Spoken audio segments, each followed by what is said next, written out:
Whenever you're ready. I'm not ready yet, but It's we're happening. Doesn't like my face. All right. Dong! Imagine. Shall we get started? Welcome club members, visitor Rotarians, and our guest speaker today. What shall we stand and say the Pledge of Allegiance? Why not? All right.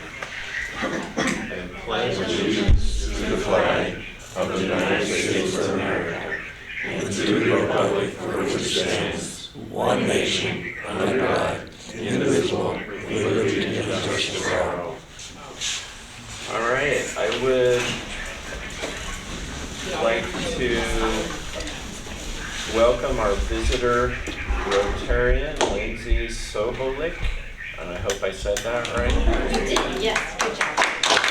She is from the downtown Anchorage group, and so let's show her how fun Sitka is.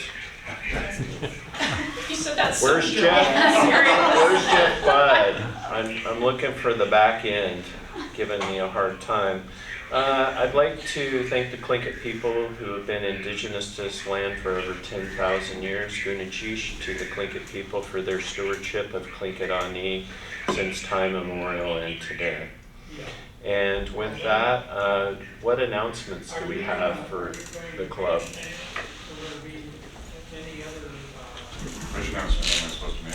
Oh, no, you were standing. So John, No, do you have I'm any standing. announcements? I do, I actually have an All right, Sharon's got an announcement. announcement.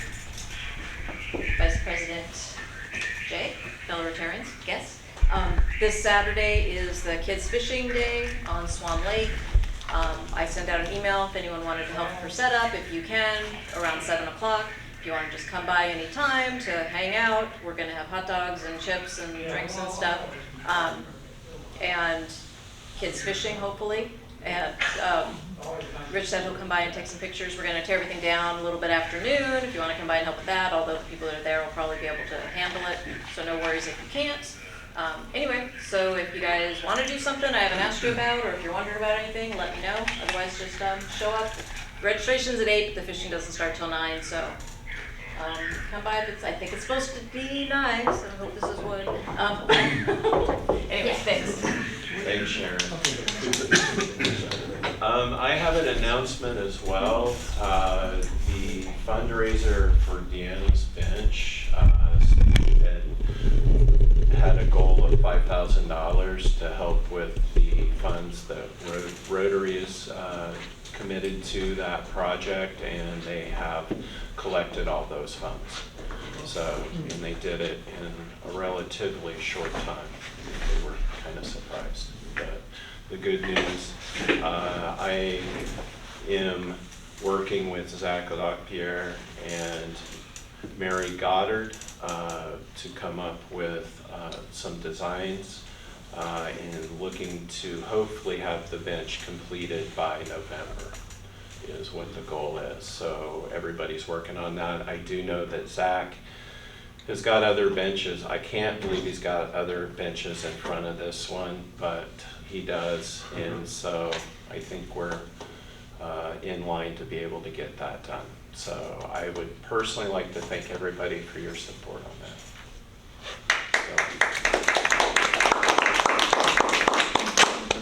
And with that, I'm turning it over to, John's raised his hand. Yes, John? No done yet, means I either lost it or we sold it. Tuesday, May 30th, 7:20 p.m. at AC Lakeside. And we had 142 ducks starting that day, and we sold them all out. It was magic. I thought we were going to be another 3 days before we got sold out. And I had two helpers that night. One was Athena Winter, Vince's daughter, who served us food for our fifth Tuesday event and wanted to do this. So she came on over, and then Flory Rose from Wells Fargo was supposed to be there, and she got caught up with business and sent Donna Chong, her number 2 person, and the 2 of them were magic. I mean, absolutely magic. I sat back and watched them work their wiles, and Athena would go up with this little duck I brought for her and everything, and she said, won't you buy some tickets and make this little girl happy? And people's eyes literally rolled up in the back of their heads. I mean, it was that kind of thing. And 3 hours, boom, we were done. And it was a good way to end up, but it's nice to know that there are some magical things that still happen, and this was one of those. Next step is the duck audit, which will be on the 17th. 8:30 for setup, 9:30 for actual counting. And the intention still is to have all of the ducks pre-sorted into thousands, so that will take care of a big chunk of the work that otherwise would be done. So we should still be getting out of there around 12:30, 1 o'clock, something like that. I'm going to send a sign-up sheet around for 4th of July event itself. So if you are so inclined to participate, just put your name down and we'll go from there. Thanks, John. Wait, there's a question, there's a chat. I'm sorry. What time is this Jerry? Okay, Alicia Porter is asking, what was the duck organization date again? 17th. June 17th. For the duck audit is June 17th at the fire department. Okay. Did you get that, Alicia? I'll put that in the chat. Here. What time is it? 6 a.m. No, not 6 a.m. 8:30 for setup, 9:30 for counting. Okay. Bear with me.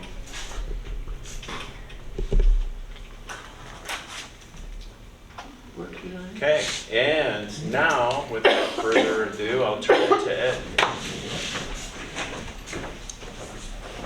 Guess I'll try from up here. Thanks, Ed. Michael, you're gonna have to adjust the camera when you get up there. Well, he's tall too. For short. Never mind. Shorten it Everybody down. gets to see my chest. Our stakeholder today is Michael Harmon, who's going to speak to us about the expansion of the airport, which is something I've been looking forward to hearing. Little background on Michael. He grew up in Sitka, served as a public works director for over 14 years, while also filling in as a municipal engineer as needed over the years. The Public Works Department, The Public Works Department is the largest department in the city, and this is new to me since I'm new to the city. You guys probably all know this, but I'm going to go through it anyway because I thought it was very interesting. The Public Works Department is the largest department in the city and borough of Sitka, and is responsible for engineering, streets, buildings, solid waste, water, wastewater, building official, parks and recreation, and fleet maintenance. Currently, the Sitka Airport expansion project is one of $150 million in capital projects that the engineering department is working on. Due to the large capital projects workload and absence of staff in engineering, Michael is currently serving full-time as the municipal engineer dedicated to keep all projects moving. Prior to working for the city and borough of Sitka, he was assistant public works director and engineer for the city of Burlingame, Washington, senior engineer in Burlingame, Washington, working on roads and bridges, worked for a large consulting firm in Bellevue, Washington, designing freeways, transit facilities, Microsoft campus development, and lastly worked as an engineer for a large construction company building airport runways and freeways. He says that he is very blessed to be able to come back to Sitka and raise his family here and enjoy all the good things that Sitka has. So please welcome Michael Harmon.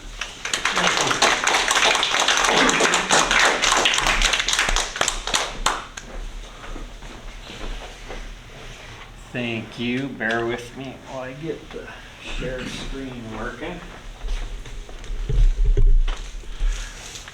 Where's Dad? Camera's working.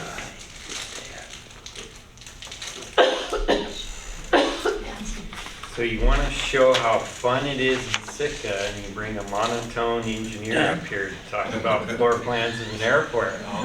Pressure's on. Okay, looks like we got share screen working. Presentation going here, and I'll do my best for those online to use my cursor to point as we sort of do tours and things through the airport here. So, airport terminal improvement project, I want to touch base on the scope of this project, the design plans. We do have some visitor or some public input opportunities that I'll cover at the end, and depending on how much time we have, I can show off some of that, opportunities to pick and select some of the colors of the interior and the exterior. Talk louder. A little louder, okay. And we want to cover the improvements to the visitor experience. Is certainly important to our airport right now. As you go through there, it's so congested, and I would not rank it a positive visitor experience or a local experience. And then we'll go over the next steps to the project from this point forward. This project has a long history. I started in 2008, and there already was an airport master plan at that time. We did an update to that and had various remodels for the existing terminal that were a little bit more of an affordable approach, and then we had complete start all over, build a new airport terminal building. And the assembly at that time selected the start over from scratch, build a brand new building. At that time was projected to be anywhere between $40 to $60 million. That's through that period, many years after that, we just never saw that type of funding opportunity coming about where we could afford that kind of building. So as Delta came in 2015, the airport got more and more congested. It got motivated, and we got direction to start looking at remodels again and come up with something a little more affordable. So we refunded the project through what's called a passenger facility charge, and that's a head tax that Alaska Airlines and Delta collects as you come into the airport. It's about a $5 a head tax, and through an FAA program we can collect that money and put it towards a capital project.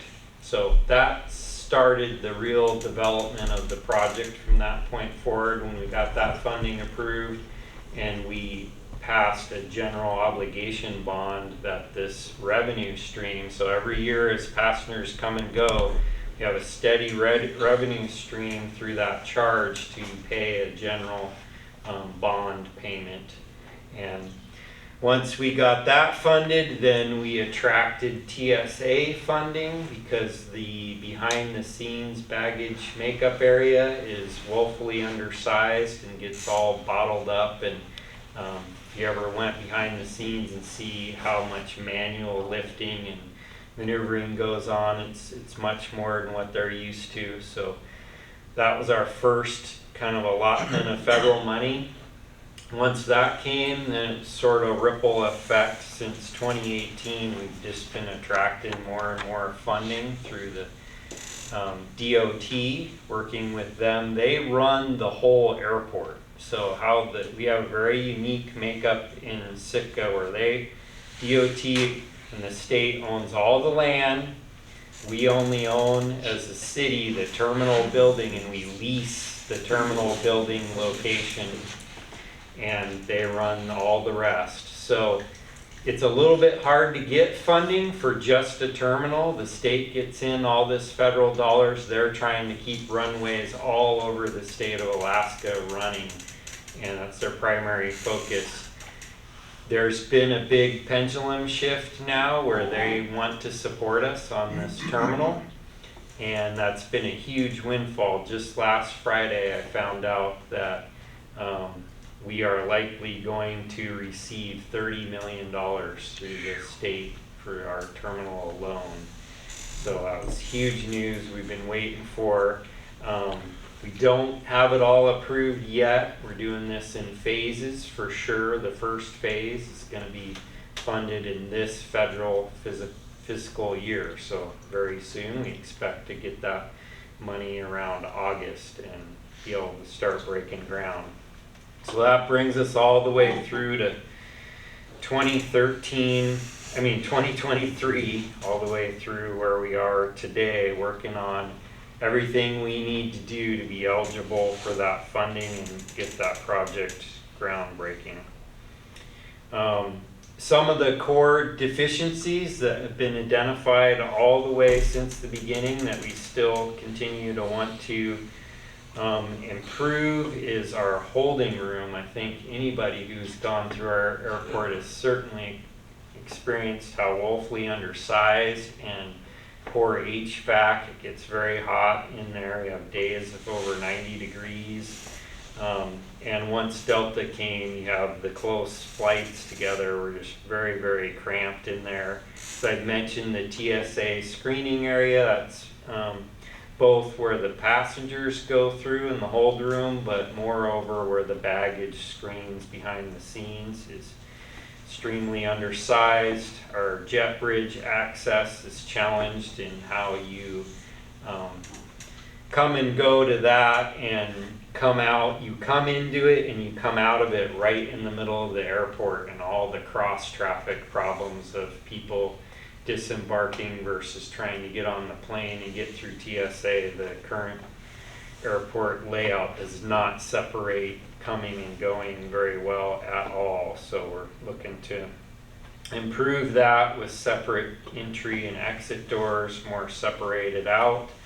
Our baggage claims, very undersized, really go through the whole terminal. Our exterior, we don't have a lot of covered spaces and get out of the weather while you're loading your car, doing those sorts of things. Sitka is very unique in the fish boxes. We get a lot of fish boxes, and we are doing some special design just for that no one has ever really had to grapple with in an airport before. But we want to get all those boxes kind of out of the way and have a place for them to stage and have a specific screening window for those to go through into TSA. And we've been able to get that sort of separate chain of custody of those approved through TSA. It's a very unique thing, and we're proud of how we're going to be able to set that up, probably better than any airport so far in the state to help segregate that and have that be a pretty seamless process.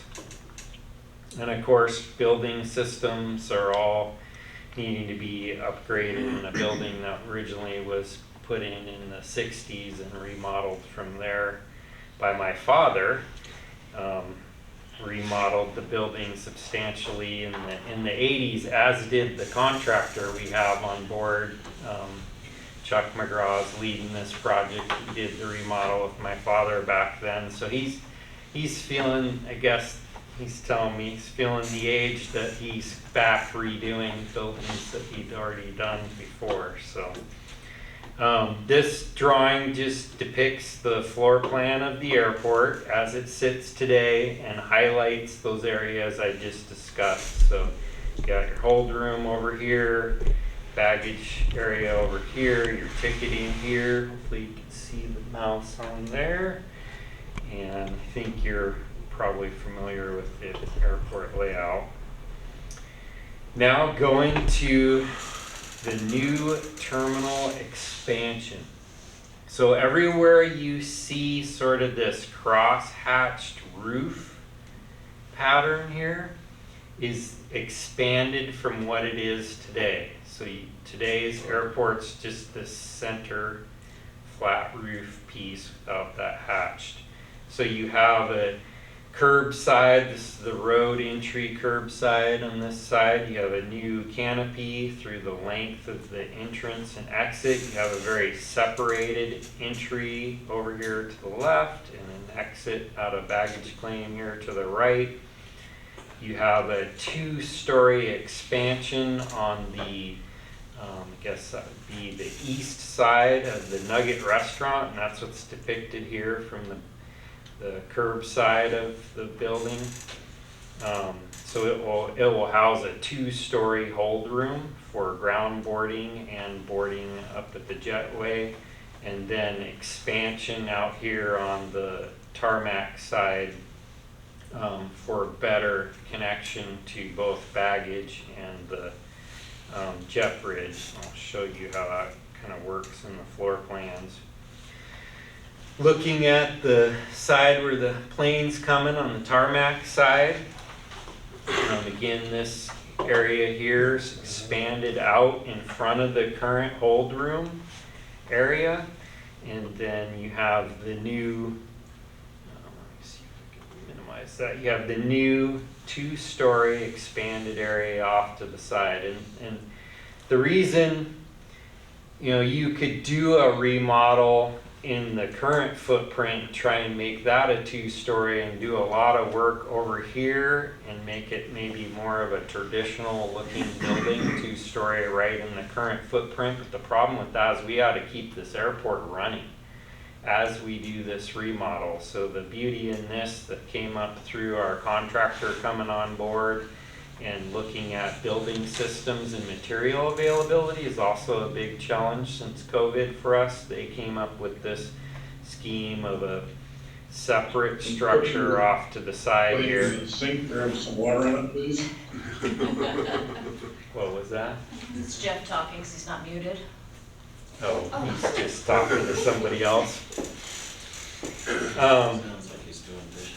So it allows us to build this structure off to the side while we keep the main and terminal building going, and then there's a jetway connection bridge here across where in front of where the Nugget restaurant is that we can connect over and make that live as soon as this structure to the right is completed and be able to keep the operations going. Yes, sir. Yeah, I'm a little confused. What's gonna be in that 2-story addition? I'm getting to that. Ah, okay. Taking the outside tour, and then I'll get inside to the floor plan. So as we add some exterior siding and color to it, sort of what gives you a better idea 3D what it'll look like when it's finished, and on the curb side gives you a better idea with the finishes what it'll look like. So getting into the interior, how is that going to work? How is this expansion going to work? So as you come in here through the doors, pretty close to where the doors are now to the Nugget, we have a new door set coming in here. And can you see my cursor okay? Walking in through here, you'll go to ticketing. And ticketing's pretty much where it is now, except we're combining Delta and Alaska a little better together, a little further off to the right to make room for our fish box loading. So we have this area here can have a separate large door, possibly a roll-up door system or entry here that fish boxes can come in and be staged here in the winter. It can also be just additional storage and seating. They'd be able to come in here and stage till the passengers are ready to check through. Then that can go right in through this double door and get loaded directly on the belt into the security system. So after you go through ticketing, this is where the new expansion area really comes into play. You go through here, cross from the Nugget, and this is now where you enter the queue to go through your TSA checking. So now you're in the new terminal expansion area, that 2-story structure I showed you, all this orange color. You go through the staged area through security, and then you enter a ground boarding lounge that both Alaska and Delta will use. They both do ground boarding now. We have so many planes coming. Alaska has 2 planes here at once, and Delta, so we can have 3 planes operating at one time. So Alaska and Delta would both operate off this ground boarding lounge, and this is just the ground boarding one is almost double the size of the current holding room. And then you go up escalators here, or stairs, or elevator. And get to the next drawing here, I can show you the upstairs. So this is coming upstairs and the escalator, then you come to a very large second story hold room that Alaska will use for their jet bridge loading. And in the future, it's planned for further jet bridges to come off of this second story, because Alaska would like to get to where their second plane can also operate off a jet bridge in the future. Also have food, and much like Juneau and Ketchikan has, there'd be a vendor area here in the back corner. Nice view across to the Sisters, or actually the Pyramid Mountains. Have a pretty good view from there out of the lounge, and restrooms back in here. And so all in total, your hold room is substantially increased in that expanded area. Does that sort of answer what's tracking on that? Okay. And then you go across this jet bridge here, or I shouldn't call it a jet bridge, just a bridge across to another expanded area. And the reason why this is bridged, because the baggage carts have to go under here, and the baggage carts load through a new expanded baggage makeup area. The current one is so woefully undersized, they have to back it in there and hand manipulate the carts to get them into the building. So now they'll have a straight through and out with the carts. And the Nugget restaurant that's tucked back here that is not eligible for funding, so there really isn't anything we can do with the Nugget restaurant with our funding, stays where it's currently at, and we'll have a sort of tunnel view. We're trying to make this bridge all glass to open up as much light to the restaurant as we can. It's not an ideal situation, but there's not a lot we can do with it not having funding. The restaurant itself could certainly expand if they ever choose to do so, into a second story and expand out in this area and get back to a better view in the future if they wanted to do that, or if we got other types of funding for it. When you come off the jet bridge for Alaska, so a lot of us in the winter when they're primarily operating and you're getting every flight off the jetway, you can come off of that jet bridge, go down a ramp on this side, and come out right in the baggage area. So versus coming out, going through the whole hold room and back around, that will be an alternative that gets you straight into the baggage area to pick up your bags. If I go back to the floor plan, you can see that a little bit better. You can't see the second story, but this is the ramp down that gets you into the baggage claim. So getting on the plane, coming off, you either are coming around off of ground boarding, come around back through here to baggage claim, or you're coming off the jet bridge, getting directly to baggage claim. Once you're in here, you have a substantially larger baggage claim. This takes up all the area of the hold room currently and the baggage area that you have now. So in a phase 2, we'll be remodeling the existing terminal space to make these improvements once the expanded area is up and running. And this depicts kind of your traditional L-shaped baggage that has an island that sticks out here, so you can get a lot more people around the baggage belt. You have a lot more lineal feet of baggage for pickup there, and just a lot less congested to pick up and head out a new set of doors here and get to curbside. Have a separate area in here for all the rental cars to do business and get that flow out of the hallway. And then the gift shop and restaurant stays where it's at. Restrooms over here stay as is. So that's kind of the general floor plan. Any questions that can help anybody on that? How are you gonna do baggage claim when you redo it versus getting rid of the old, putting the new in? Mhm.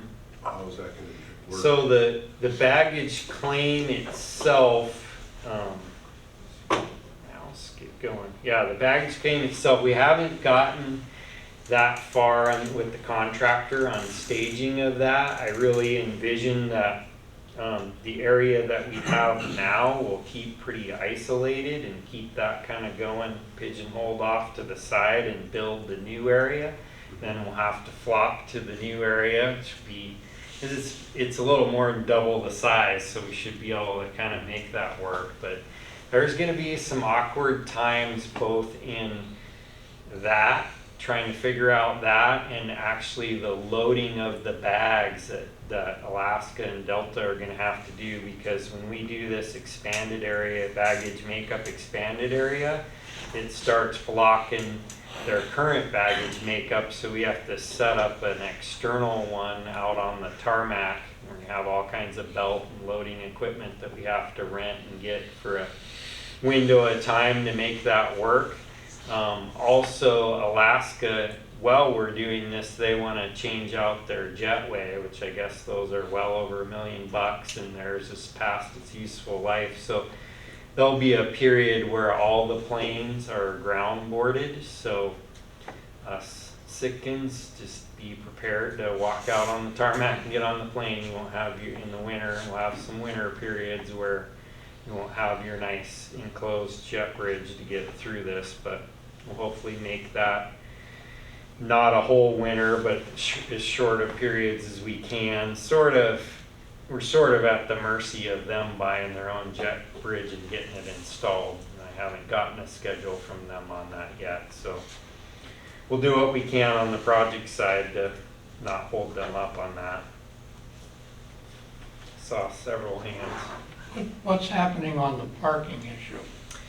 So parking, the Sitka currently does not manage the parking. That's not Yeah. part of our lease area. DOT is advertising to have a contractor come in and do parking fees and enforcement on the parking lot. And they're looking to expand that right now. And that's part of some of the requirements under FAA rules, that all properties should be making some type of revenue when it's used or leased out like that. So for them to be compliant, they really need to move forward and implement that. So they're working on that. They may turn that over to us once they get it up and running, and the advantage to that is the revenue from the parking fees would come into the airport terminal fund to help maintain it. But we're really not pushing that. It wouldn't be a whole lot of money, but if what I'm actually most attracted to it, if it can allow me to get in there and reconfigure that parking lot to have better short-term and long-term parking, I'm very interested in that, kind of reconfiguring how the rental cars are using it. I think there's some real gains for the city just from that management standpoint. I see opportunities to maximize it a lot better than it currently is laid out. So get a little bit of revenue out of it. Are we going to use the South 40 for parking? Currently, they are using it, although it's out of compliance with the FAA rules. So that's part of what I'm nervous about, and see an advantage if we manage the whole thing, because if they take that away and keep the configuration as it is, I think we're going to run short. And Yeah. there's an opportunity to, and it's in their master planning, to take some of that rental cars that aren't used on a day-to-day basis in their operation. They have a lot of space sort of off-site that could be leased out to them, and so that's where I think we could gain back that space we're losing in the South 40, get it closer to the airport so it's a lot more convenient to come and go, and just set up area for the rental car day use to operate from. So Could you review the timetable going forward? yeah, yep, I will. Anything else on the floor plan? I got timetable coming. Okay, I thought, I I'm didn't. just curious on the new section, how close that gets to Alaska Seaplane's parking lot? Does it go all the way down to their parking area? No, it doesn't. So their gate fencing is probably about 20 feet off this wall over here as it sits now. So we just got approved by the assembly to lease from the state the lot in between their fence and our building face right now. We're just working on getting that little spot leased, and that's where the building will sit in that area. So yeah, we're not, thankfully not impacting anybody. So which wall will Rotary be able to put their logo on in those units? Come see me. We can work on what goes where in the airport, which is actually one of the slides. I just want to show some of the exterior flavors to the building. If you're familiar with the wastewater treatment upgrade we just did, we're really a fan of the metal insulated siding and different themes we can do that. Super hardy, don't have to paint it. Very long lifespan to that. To add some richness to it in covered areas and where you're really sort of touching and engaging with the building, we want to have some natural cedar and some nice touches so you don't just feel like you're everywhere you go it's a metal building. So wastewater treatment plant to the left shows some of that metal exterior, how you can go with different colors and textures and themes to it.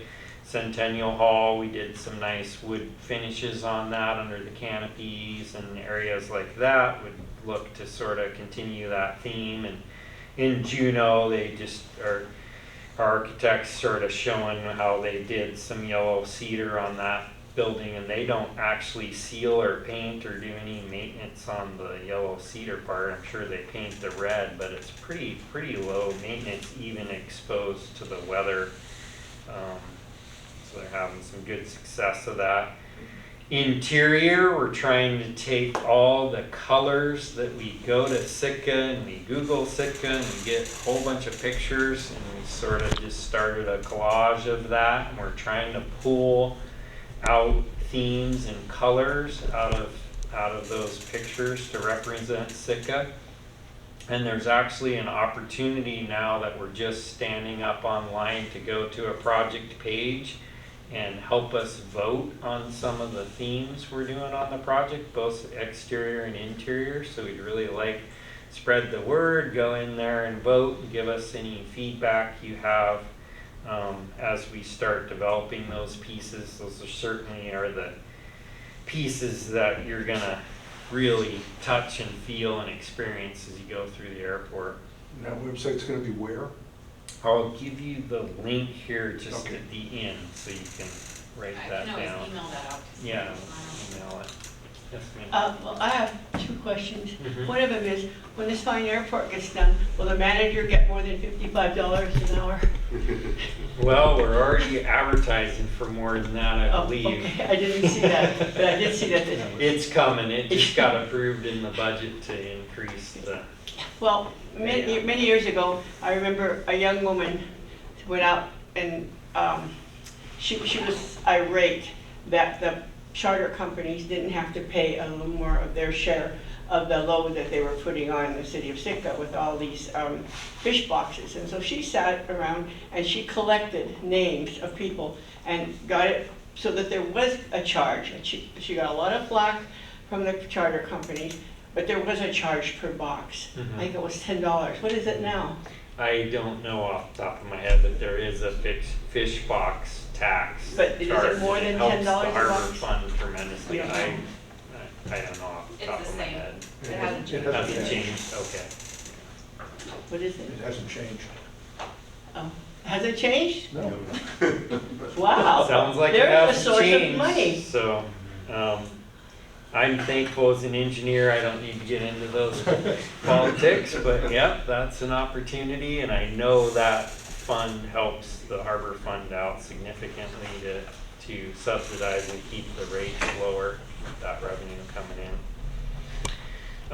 Airport, we have a lot of different things. We want to, we have the bears out there and different artist works that we just want to say we're going to try and incorporate into the project, and we want feedback on that. What's worth keeping, what's worth not keeping, and what would we like new.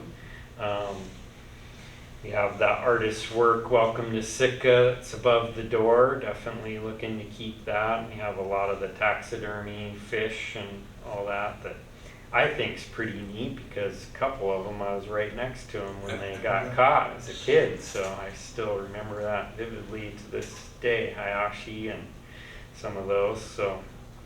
There's And- still a whole bunch of stuffed animals that belong to the city, used to be in Harrigan Hall, that are out at the Sportsman's Club. Mhm. Are we gonna try and get some of them back into public display? It's, we're open to that feedback if we think it's something that It's what people that come to the Alaska for. visitors would really benefit from, and we can do it in a nice way. I think we're very much open to that. So I just wanted to touch a couple of the touch points that you'll see to track this project. So if you go to our website, we have what's called a project charter, and in that we have, this is the summary cover sheet where we just talk about recent completed events, we talk about what's coming up next with a little bit of timeline to it, and we keep the budget current, and we keep information on what contracts we have leaded and will be letting in the future to accomplish the project. So it's a really good resource we are updating regularly. If you're really into the numbers and the nuts and bolts, you can get in there and track these sheets. And we do what we call a red light, green light, and yellow light system, just generally at a quick glance. Assembly uses this at a quick glance of all our projects. So you can go,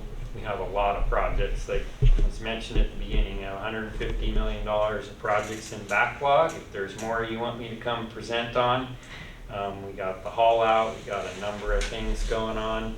But you can go look at them and at least get a feel for, there's a scope description at the top, you can get a feel for the status. If it's green, we feel good about the project generally in this case, we're doing really well. The funding seems to be coming together. We're tracking the schedule so far. We have some concerns about the schedule because the funding's coming a little slower than anticipated. So we have concerns that the schedule could skip but hasn't, or be pushed but hasn't happened yet. We put a yellow on it. If we are delayed in any way, we put a red on it. So that's how the system works. Budget, we're delayed on that, so it's for sure. Well, we don't have it all secured at this point, so it's for sure red at this point, but it's getting better. So has McGraw bid this, or is it a negotiated bid? Yeah, we have them competitively bid for the whole project, where they lock in their overhead and a couple other fee markers, and that's how they competitively bid it before we had it completely designed. Okay. They were the only bidder on it, and Right. it's McGraw-Dawson combination, but that's how we competitively get them on board in this methodology during design to get their input. So they'll have to maintain that overhead rate. Now they're bidding out subs and all the other work, and we're tracking that with them to get the total cost that they will add their profit and overhead to. And we do third-party professional estimating that we hire that's completely isolated from the process to prove that our costs are competitive and coming in line. And we just got those numbers, and McGraw was almost $2 million under the third party, so we're feeling really good about that. We did some scope adjustment and meetings with them, and we got it all within 10% of each other at this point. So we're feeling really good about the cost. We have $40 million through the various grant outlays and local funds that have here projected to come for the project, and right now we're estimating it at 38 million. So a lot of our projects were almost doubled up in price lately since COVID. Our prices are just going through the roof. Our seaplane base, we just did our costs on double what we expected. So we're really happy. We got the contractor on board early, and we have this new contracting method is really helping us stay on top of the costs and make sure we're asking for the right amount, and everything's tracking really well. So you can see on the bottom just how the contracts are broken up. Design, pre-construction we have awarded, so McGraw's helping us through design at that, McGraw Dawson at that $90,000 mark, and then, yeah, 90,000, I almost thought that said 90 million, oh god, extra zero, 90,000, and then we anticipate the construction to be 33 million out of that 38 million in total costs. And phases, kind of timing of it, so phase 1, we're looking at getting all the funding in August and starting this fall, breaking ground, and we will shortly thereafter plan to get we broke up phase 1 in 2 pieces because the money's coming in 2 pieces. We'll get another almost 5 million. And the cash flow will just kind of roll. I mean, you'll just hope to see a pretty seamless project, and behind the scenes, this cash flow will just kind of roll in. Next June, we anticipate to get the remainder. And all this funds we have to provide a match for, so all our local money, that bond revenue I mentioned earlier, all goes to matching up to those grants, so we're compliant and whole on them. So here's the website. If you go to explore.sitkaAirportDesign.net, and Melissa's going to email that out. You'll also be able to go to the City of Sitka website as we start getting this set up. We're just launched this page today or yesterday, so it's all for Melissa's pulling it together. You'll start seeing it online, but we encourage you to go there and engage. There's a lot of interaction that will go on and updates on that site as we go here and get this interior and exterior stuff. It's kind of the fun stuff, looking nice and kind of the way you want it as a gateway airport. I'm going way long here. Yeah, getting long. So, Okay. any questions on that? What's the end date of phase 2? 25, we have it summer, oops, that should have been on there, sorry. Summer of 25 right now, but with the delay in funding, I'm starting to write into 25 because Chuck still thinks he'll make it, but there's so many supply chain issues, I just think it's wise to have a little more buffer in there. Just one suggestion, I don't know if you've come up with or not, but we got this thing named after Rocky Gutierrez. I think it'd be real nice to have a sign somewhere that says who the hell he was, what he did, why is it named after him? Like I mean, when I first yeah. moved here, some tourist asked me, I said, I don't know, I think he was a boxer. I had no idea. And that's Yeah. one of the problems that we have with memorializing people, if we don't Yeah. ever tell anybody who they were. Yeah, So that's I good. recommend I we like think of that. Yep, I like that. It's good point. I probably need some, he was a long-term mayor, but I probably need to go visit Hell's Backman if somebody can give me the full rundown, maybe some pictures. Good idea. You got a couple questions that came through chat. Oh, okay. How do I look at that? Chat here. Sarah just wanted to hear about the haul out, and Dan said nice presentation.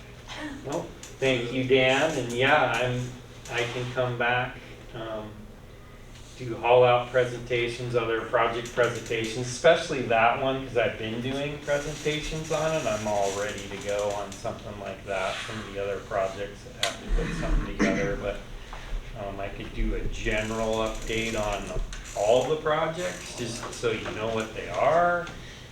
Yeah, whatever you all need, I'm happy to. I want to help spread the word, and if you can help spread the word, that's definitely helpful for us. Thank you very much, Michael, and I think we'll take you up on the haul out. It's very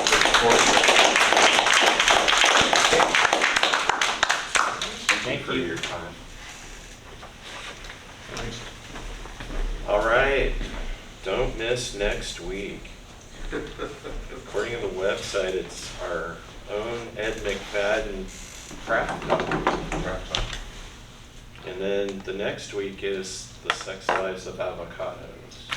Actually, that's the fourth Tuesday in the month will be the Sex Life of Avocados. Sweet. I'm Unless looking it forward to gets, that. unless it's banned. Sounds a lot more exciting. So, thank you. Let's give another round of applause.